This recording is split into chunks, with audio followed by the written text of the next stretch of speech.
ఈ coin year వచ్చేసి అంటే ఇస్లామిక్ క్యాలెండర్ ప్రకారము 1332 నుంచి 1348 ఈ కాయిన్ అనేది సర్క్యులేషన్లో ఉండేది.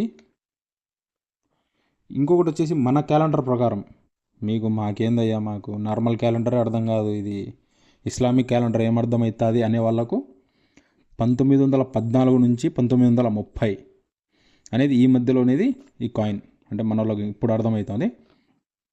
సో దీని వాల్యూ చూసుకున్నట్టయితే అర్ధ అనా అంటే ₹1 32 వంతు అంటే 1/32 అంటే ₹1 వచ్చేసి 32 వంతు. అర్థమైందా? సో ఇది ఇంకా మనం దీని మెటల్ చూసుకున్నట్టయితే బ్రాంజ్ వెయిట్ చూసుకున్నట్టయితే మనకు 11.6 గ్రామ్స్ వస్తుంది. Size 30.5 mm, thickness